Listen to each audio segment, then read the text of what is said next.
മടങ്ങിയെത്താം ചർച്ചയിലേക്ക്. മാധു, പ്രശ്നം പ്രതിഷേധമാണോ? പ്രശ്നം പ്രതിഷേധമാക്കാനും പ്രതിഷേധമാക്കാതിരിക്കാനും കഴിവുള്ളവരുടെ ലോകത്താണ് നമ്മൾ ജീവിക്കുന്നത് എന്നുള്ളതാണ്. കേരളം ചർച്ച ചെയ്യുന്നത് വാർത്തകൾക്കും സംഭവങ്ങൾക്കും യാഥാർത്ഥ്യങ്ങൾക്കും അപ്പുറത്തെ നെറേറ്റീവുകളാണ്. നമ്മൾ അങ്ങനെ കണ്ടീഷൻ ചെയ്യപ്പെട്ടിരിക്കുന്നു എന്നുള്ളതാണ് അതിൻ്റെ ഒരു യാഥാർത്ഥ്യം. അവിടെ നിന്നുകൊണ്ട് മാത്രമേ നമുക്ക് ഓരോ വിഷയങ്ങളെയും നോക്കിക്കാണാൻ സാധിക്കുകയുള്ളൂ. അതായത് കോടികളുടെ PR യുദ്ധം അങ്ങോട്ടും ഇങ്ങോട്ടും നടത്താൻ പ്രാപ്തമായ സംഘടനാ സംവിധാനമുള്ള രാഷ്ട്രീയ കക്ഷികൾ അരങ്ങുവാഴുന്ന ഇടമാണ് കേരള രാഷ്ട്രീയം. സ്വാഭാവികമായും നട്ടുച്ചയ്ക്ക് നിന്നത് പാതിരാത്രിയാണെന്ന് പറയാനും പാതിരാത്രിക്ക് നിന്നത് പട്ടാപ്പകലാണെന്ന് പറയാനും ശേഷി അവർക്കുണ്ട്. അത് വിശ്വസിക്കാൻ കഴിയുന്ന തലച്ചോറ് വാടകയ്ക്ക് കൊടുത്ത സൈബർ അണികൾക്ക് അവർക്കുണ്ട്. അതുകൊണ്ട് സ്വാഭാവികമായും അവരെന്ത് പറയുന്നു അതാണ് അവരുടെ യാഥാർത്ഥ്യം എന്ന നിലയ്ക്ക് നമ്മളും പരുവപ്പെട്ടു പോയിരിക്കുന്നു എന്നതാണ് അതിൻ്റെ യാഥാർത്ഥ്യം എന്ന് പറയുന്നത്. ഇത് നോക്കൂ, ഇന്നിപ്പോൾ ഉണ്ടായിരിക്കുന്ന ഒരു സംഭവം എന്ന് പറയുന്നത് പുന്നപ്രയിലെ ഉഷ ജോസഫിൻ്റെ നേരിടേണ്ടി വന്ന ദുര്യോഗം. അവർക്ക് പിന്നീട് അവരുടെ വയറ്റിലുണ്ടായിരുന്ന കത്രികയാണ് പോയ 5 വർഷക്കാലം അവർ അനുഭവിക്കേണ്ടി വന്ന ബുദ്ധിമുട്ടുകളുടെ കാരണമെന്ന് തിരിച്ചറിയുമ്പോൾ എന്തു ചെയ്യണം എന്നറിയാതെ പകച്ച് കണ്ണുനീരുമായി ആ സ്ത്രീ നിൽക്കുകയാണ്. ആ വാർത്ത കേരളം ചർച്ച ചെയ്തു തുടങ്ങി മണിക്കൂറുകൾക്കകം തന്നെ പിറ്റേന്ന് പുലർച്ചെ സ്വാഭാവികമായും പ്രതിഷേധമുണ്ടാകും. യൂത്ത് കോൺഗ്രസിന്റെ ഭാഗത്തുനിന്ന് പ്രതിഷേധമുണ്ടാകും, സ്വാഭാവികമാണ്. അങ്ങനെ പ്രതിഷേധിക്കാൻ വേണ്ടിയാണ് യുവജന സംഘടനകൾ. ഡിവൈഎഫ്ഐയുടെ ഭാഗത്തു നിന്ന് പ്രതിഷേധം ഉണ്ടായില്ലേ? ഡോക്ടർ ലളിതാംബികയുടെ വീട്ടിലേക്ക് ഡിവൈഎഫ്ഐയുടെ പ്രതിഷേധമുണ്ടായി. അങ്ങനെയൊക്കെ തന്നെയാണ് കേരളത്തിലെ യുവജന സംഘടനകൾ പ്രതിഷേധിക്കേണ്ടത്. പക്ഷേ മന്ത്രിയുടെ ഔദ്യോഗിക വസതിയിലേക്ക് പ്രതിഷേധമുണ്ടായി. അതിപ്പോൾ പ്രതിപക്ഷ നേതാവിൻ്റെ ഔദ്യോഗിക വസതിയിലേക്ക് മുൻപ് പ്രതിഷേധമുണ്ടായി. പക്ഷേ വീട് തള്ളി തുറന്ന് അവിടെ കൊണ്ടുപോയി റീത്ത് വെക്കുക എന്ന് പറയുന്നത് അത് അനുകരണീയമായൊരു മാതൃകയല്ല. അത് മാതൃകയേ അല്ല. അത് ശരിയാണ്, ആ നിലയ്ക്ക് അങ്ങനെ സംഭവിക്കാൻ പാടില്ല. അതിനപ്പുറത്തേക്ക് സംഭവിച്ച ഒരു കാര്യം എന്താണ്? ആറന്മുളയിലെ വീട്ടിലേക്ക് പ്രതിഷേധമുണ്ടായി. നോക്കൂ, വീട് എന്ന് പറയുന്നത് മനുഷ്യൻ്റെ വളരെ പ്രൈവറ്റായ ഇടമുണ്ട്.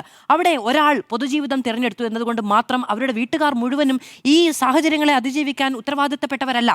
വീട് നമ്മളുടെ വളരെ പ്രൈവറ്റായ ഇടങ്ങളാണ്. അവിടേക്ക് പ്രതിഷേധം ഉണ്ടാവുക എന്ന് പറയുന്നത് ബുദ്ധിമുട്ടുള്ള കാര്യമാണ്. മുൻപ് ലിഖിതമായിട്ടല്ലെങ്കിലും അത്തരം ധാരണകൾ ഉണ്ടായിരുന്നു. വീടുകളിലേക്ക്, രാഷ്ട്രീയ പാർട്ടി നേതാക്കളുടെ വീടുകളിലേക്ക് പ്രതിഷേധം ഉണ്ടാകരുത് എന്ന ധാരണകൾ ഉണ്ടായിരുന്നു. പക്ഷേ ഇതിപ്പോൾ പാലിക്കപ്പെടുന്നില്ല എന്നുള്ളത് ഒരു യാഥാർത്ഥ്യമാണ്. പിന്നെ റീത്ത് വെച്ചു എന്ന് പറയുന്നത് അത് ഒട്ടും തന്നെ അനുകരണീയമായൊരു മാതൃകയോ എടുത്തു പറയേണ്ടതായ ഒരു സമര രീതിയോ ഒന്നുമല്ല. പക്ഷെ അതൊക്കെ കേരള രാഷ്ട്രീയത്തിൽ ഇപ്പോൾ സാധാരണമായിരിക്കുന്നു എന്നുള്ളതാണ് പ്രധാനം. അതിപ്പോൾ നോക്കൂ, എല്ലാ സമരങ്ങളും ഇങ്ങനെ തന്നെയാണെന്നേ. അനുപാതമായി തന്നെ അനുപാതരഹിതമായ സമരങ്ങൾ ഉണ്ടാകാറുണ്ട്. അനുപാതം അനുസരിച്ചുള്ള സമരങ്ങളൊക്കെ നമ്മുടെ നാട്ടിൽ ഉണ്ടാവാറുണ്ട് എന്നുള്ളതാണ്. ഇപ്പോൾ SFI സമരം നടത്താറില്ലേ? എന്താ രഘുപതി രാഘവ രാജാറാം എന്ന് പാടിക്കൊണ്ടാണോ SFI സമരം നടത്തുക? അല്ല, തല്ലിപ്പൊളിച്ചും ബസ്സിന് കല്ലെറിഞ്ഞും യാത്ര മുടക്കിയും ഒക്കെ തന്നെയാണ് എല്ലാവരും സമരം ചെയ്യാറുള്ളത്. അതൊക്കെ നമ്മൾ കാണാറുമുണ്ട്. അതിനെതിരെ നിയമത്തിന്റെ വഴികളുമുണ്ട്. PDPP ആക്ട് അടക്കം എടുത്ത് പ്രയോഗിക്കാറുണ്ട്.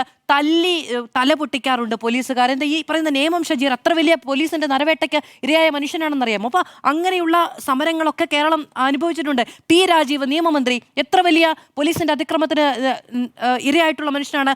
ഉടുമുണ്ട് വാരി പിടിച്ചുകൊണ്ട് ചോര ഒലിപ്പിച്ചുകൊണ്ട് നിൽക്കുന്ന P രാജീവിന്റെ ചിത്രം കേരളത്തിലുള്ള എല്ലാവർക്കും ഓർമ്മയുണ്ടാകുമല്ലോ. അപ്പോൾ ആ നിലയ്ക്കുള്ള സമരങ്ങളിലൂടെയൊക്കെ വളർന്നു വന്ന ആളുകളാണ് ഇപ്പോൾ സമരം ഇത്രയേ പാടുള്ളായിരുന്നു എന്നൊക്കെ പറയുന്നത്. സമരാഭാസം എന്ന് പറയുന്ന ഇപ്പോഴത്തെ മന്ത്രിമാർ നടത്തിയിട്ടുള്ള സമരം, നിയമസഭയിൽ നടത്തിയിട്ടുള്ള സമരം എന്താ ആരും കാണാതിരുന്നതും ഈ പറയുന്ന മറവിരോഗം ബാധിച്ചതുമൊക്കെയാണോ? ഒന്നുമല്ല. അപ്പൊ അത്തരത്തിലുള്ള സമരമൊക്കെ ഉണ്ടായിട്ടുണ്ട് എന്നുള്ളത് പ്രധാനമാണ്. കയ്യും കെട്ടി നോക്കി നിൽക്കില്ല എന്നാണ് ഡിവൈഎഫ്ഐ പറയുന്നത്.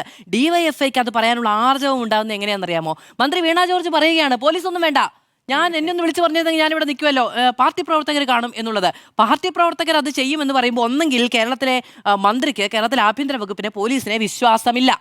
രണ്ടാമത്തേത്, പോലീസിനേക്കാൾ നന്നായി രക്ഷാപ്രവർത്തനം നടത്താൻ കഴിയുന്ന ഒരു സംഘടനാ സംവിധാനം ഞങ്ങൾക്കുണ്ട് എന്നൊരു ആർജവം ഉണ്ടായിരിക്കും. അതായത് ഇത് നടക്കേണ്ടത് തെരുവിലാണ്, ഇത് നടക്കേണ്ടത് കണ്ണിന് കൈ എന്ന രീതിക്കാണ്, പല്ലിന് പല്ല് എന്ന രീതിക്കാണ് നടക്കേണ്ടത് എന്നൊരു ആഹ്വാനം അവിടെ ഉണ്ടാകാൻ പാടില്ല എന്ന് തന്നെയാണ് ഞാൻ വിചാരിക്കേണ്ടത്. ഡിവൈഎഫ്ഐക്കാർ സംരക്ഷിച്ചോളും എന്ന് പറയുമ്പോൾ യൂത്ത് കോൺഗ്രസ്സുകാർ എന്താ കയ്യും കെട്ടി നോക്കി നിൽക്കുക? കയ്യും കെട്ടി നോക്കി നിൽക്കാൻ ഒരേ സമയത്ത് യൂത്ത് കോൺഗ്രസ്സുകാർക്കും അതേ സമയത്ത് ഡിവൈഎഫ്ഐക്കാർക്കും ബാധകമായ കാര്യമാണ്. അപ്പോൾ അങ്ങനെയല്ല അത് കൈകാര്യം ചെയ്യേണ്ടിയിരുന്നത് എന്നാണ് ഞാൻ വിചാരിക്കുന്നത്.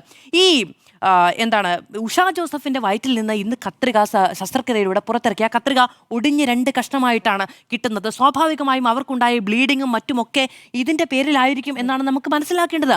കുത്തഴിഞ്ഞൊരു സംവിധാനത്തിന്റെ നിത്യസ്മാരകമായിട്ടാണ് പോലീസിനത് കൈമാറിയിരിക്കുന്നത്. അപ്പോൾ അവിടെയാണ് യഥാർത്ഥത്തിൽ ഈ സിസ്റ്റത്തിന്റെ നെഞ്ചത്താണ് ശസ്ത്രക്രിയ നടത്തേണ്ടത് എന്നുള്ളത് തിരിച്ചറിയുക എന്നുള്ളതാണ് നമുക്ക് അവിടെ ചെയ്യാൻ കഴിയുന്നത്.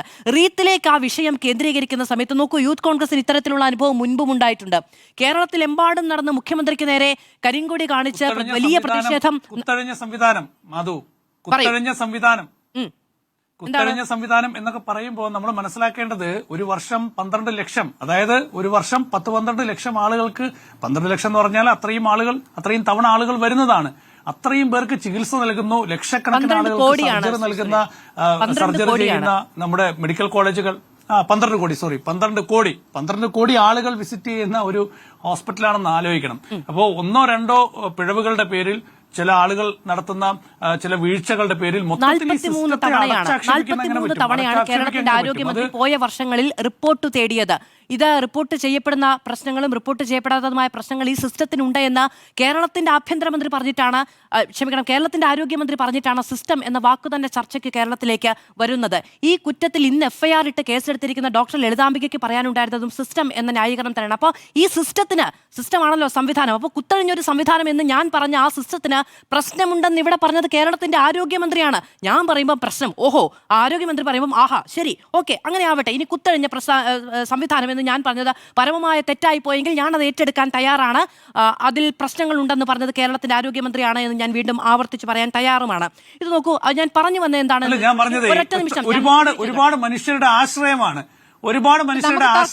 അതിന്റെ വിശ്വാസത്തെ തകർക്കരുതെന്നാണ് ഞാൻ പറഞ്ഞത്. ഒന്നോ രണ്ടോ ഡോക്ടർമാർ വരുത്തുന്ന പിഴവുകൾ, അല്ലെങ്കിൽ ഏതെങ്കിലും ചില സ്ഥലങ്ങളിൽ വരുത്തുന്ന ഒരു പിഴവുകൾ വെച്ച് ആ ഒരു സിസ്റ്റം മുഴുവൻ കുളമാണ്, ആ സിസ്റ്റം മുഴുവൻ തകർന്നു കിടക്കുകയാണെന്ന് പറഞ്ഞാൽ നാളെ എങ്ങനെയാണ് ഒരു സാധാരണക്കാരൻ വിശ്വസിച്ച് ഈ ആശുപത്രിയിൽ പോകുന്നത്? മാധുവിന്റെ പോയിന്റ് പൂർത്തിയാക്കട്ടെ. ഞാനിതിൽ എനിക്ക് ഇതിൽ തർക്കത്തിനപ്പുറത്തേക്ക് ഞാൻ മനസ്സിലാക്കുന്നത്, ഞാൻ ആത്മാർത്ഥമായും ആഗ്രഹിക്കുന്നത്, പ്രശ്നമുണ്ട് എന്ന് ആരോഗ്യമന്ത്രി പറഞ്ഞ കേരളത്തിന്റെ ആരോഗ്യ മേഖലയുമായി ഞാൻ വകുപ്പ് എന്നൊന്നും ഉപയോഗിക്കുന്നു പോലുമില്ല എന്നെങ്കിലും അങ്ങ് മനസ്സിലാക്കണം. കേരളത്തിന്റെ ആരോഗ്യ മേഖലയിൽ സമ്പൂർണ്ണമായ ഒരു പൊളിച്ചെഴുത്ത് ആവശ്യമുണ്ട് എന്നുള്ളതാണ് എൻ്റെ ആഗ്രഹം എന്നുള്ളത് കൊണ്ടാണ്. നോക്കൂ, 12 കോടി പേരെ ഒരു വർഷം കൈകാര്യം ചെയ്യുന്ന ആശുപത്രികൾ കൂടുതൽ അടിസ്ഥാന സൗകര്യത്തിലും ഡോക്ടർമാരുടെ എണ്ണത്തിലും അവിടുത്തെ സപ്പോർട്ടിംഗ് സ്റ്റാഫിന്റെ എണ്ണത്തിലുമൊക്കെ മുന്നോട്ട് വരണം എന്ന് തന്നെയാണ് ഞാൻ വിചാരിക്കുന്നത്. കേരളത്തിന്റെ ആരോഗ്യ സംവിധാനത്തെ ഒറ്റുകൊടുക്കുക എന്ന കുറ്റം നിങ്ങൾ വിമർശിക്കുന്നവർക്ക് ചാർത്തി കൊടുക്കുമ്പോൾ അവിടേക്ക് പോകാൻ പേടിയാണ് എന്ന് കണ്ണുനീരോടുകൂടി പറഞ്ഞൊരു സ്ത്രീ നമ്മുടെ മുന്നിൽ നിൽക്കുന്നുണ്ട്. അവിടെ നിന്ന് കൈ നഷ്ടപ്പെട്ട, അവിടെ നിന്ന് കാലുമാറി കുത്തിവെച്ച്, അവിടെ നിന്ന് ഞരമ്പ് മാറി മുറിച്ചു മാറ്റിയ, അവിടെ നിന്ന് കൈ നഷ്ടപ്പെട്ട അങ്ങനെയുള്ള ഒരുപാട് മനുഷ്യർ നമ്മുടെ മുന്നിലുണ്ട്. ഇവരെ ഒന്നും വീട്ടിൽ പോയി നിന്ന് സംവിധാനത്തിന് പ്രശ്നമില്ല, ഇത് കോടിക്കണക്കിന് ആളുകളുടെ ആശ്രയമാണ് എന്ന് പറയുമ്പോൾ അവർക്ക് ഞങ്ങൾക്ക് നഷ്ടപ്പെട്ടത് ഞങ്ങളുടെ ജീവിതമാണല്ലോ, ജീവിക്കാനുള്ള ഞങ്ങളുടെ ആരോഗ്യമാണല്ലോ എന്ന് ചോദിക്കുമ്പോൾ നമുക്ക് മറുപടി ഇല്ലാതെ പോകും. അതുകൊണ്ട് തന്നെ നോക്കൂ, ഇത് ജനാധിപത്യമാണ്, ഇത് രാജവാഴ്ചയൊന്നുമല്ല, ഇത് ജനാധിപത്യമാണ്. ഇവിടെ ഒരു സിസ്റ്റത്തിന് പ്രശ്നമുണ്ടെങ്കിൽ പറയാനുള്ള ഞാൻ പറഞ്ഞു വന്നത്, ഇത് പറയുമ്പോൾ ഒന്നുകൂടി പറയണം, ഇത്തരം ആശുപത്രികളിൽ നിന്ന്, ഇത്തരം മെഡിക്കൽ കോളേജുകളിൽ നിന്ന് ജീവൻ തിരിച്ചു കിട്ടിയ, കൈകാലുകൾ തിരിച്ചു കിട്ടിയ എത്രയോ മനുഷ്യരുണ്ട്, കോടിക്കണക്കിന് മനുഷ്യരുണ്ട്. അവരെ കൂടി നമ്മൾ കാലും കണ്ണും തലയും ജീവനും വാരി പിടിച്ച് ഓടിച്ചെല്ലാനാണ് ആശുപത്രികൾ അതൊന്നും എടുത്തു കളയാനല്ല. ഈ പാവപ്പെട്ട രോഗികൾക്ക് ആശ്രയിക്കാനുള്ള സംവിധാനം എന്ന നിലയ്ക്ക് തന്നെയാണ് അത് പ്രവർത്തിക്കേണ്ടത്. അവിടെ പിഴവുകൾ വരുമ്പോൾ അത് മിണ്ടരുത്, അത് മിണ്ടുന്ന ഘട്ടത്തിൽ അത് നേട്ടങ്ങൾ കൂടി ഒരുമിച്ച് പറയണം, അത് അതേ സമയത്ത് തന്നെ പറയണം എന്നുള്ളത് ഇവിടെ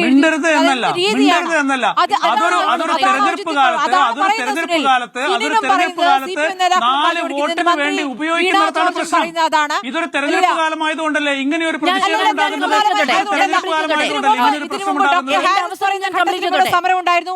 എന്തുകൊണ്ടാണ് ആലപ്പുഴയിലെ സ്വകാര്യ ആശുപത്രിയിൽ സംഭവം ഉണ്ടായപ്പോൾ ഈ രീതിയിൽ വലിയൊരു പ്രതിഷേധം ഉണ്ടാകാതിരുന്നത്?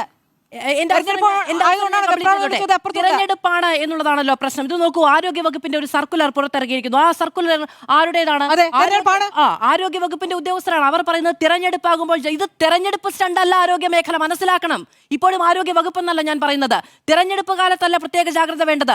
ഓരോ മനുഷ്യനും അവന്റെ ആരോഗ്യത്തിനും ജീവനും വേണ്ടി ആശുപത്രികളുടെ പടിയിലേക്ക് ഓടിക്കയറി വരുമ്പോഴാണ് സമാനമായ ജാഗ്രത വേണ്ടത്. തിരഞ്ഞെടുപ്പിന് മാത്രമായ ഒരു ജാഗ്രതയോ? കൊള്ളാമല്ലോ അത്. അപ്പൊ തെരഞ്ഞെടുപ്പാക്കുന്ന ആരാണ് തെരഞ്ഞെടുപ്പ് സ്റ്റണ്ട് മുന്നോട്ട് വെക്കുന്നത് എന്നുള്ളതൊരു പ്രശ്നമുണ്ട്. ഇവരൊക്കെ എന്താണ്? നോക്കൂ, ഹർഷിനെ എന്താ കത്രികെടുത്ത് വിഴുങ്ങിയതാണോ? ഈ പറയുന്ന സ്ത്രീ കത്രികെടുത്ത് വിഴുങ്ങിയതാണോ? ഇവരൊക്കെ പറയുന്നത് സർക്കാരിനെതിരെ അല്ലെങ്കിൽ സർക്കാരിന്റെ ആരോഗ്യ മേഖലയ്ക്കെതിരെ ഗൂഢാലോചന നടത്തുന്നു എന്നല്ലേ? അപ്പൊ ഇവരൊക്കെ ഈ ഗൂഢാലോചനയിലെ കണ്ണികളാണോ?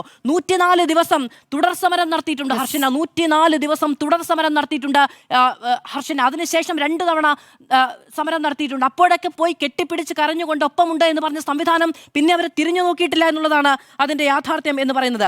സ്വകാര്യ മേഖലയിൽ പ്രശ്നമുണ്ടായപ്പോൾ റിപ്പോർട്ട് ചെയ്തു. നോക്കൂ, സ്വകാര്യ മേഖലയാണ്.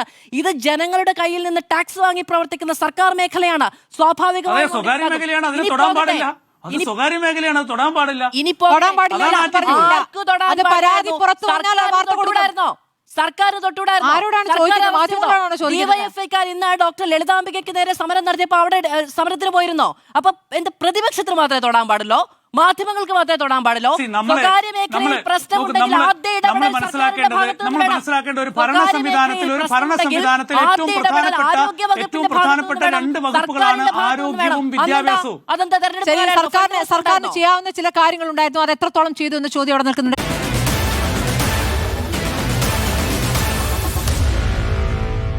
Meet the editors.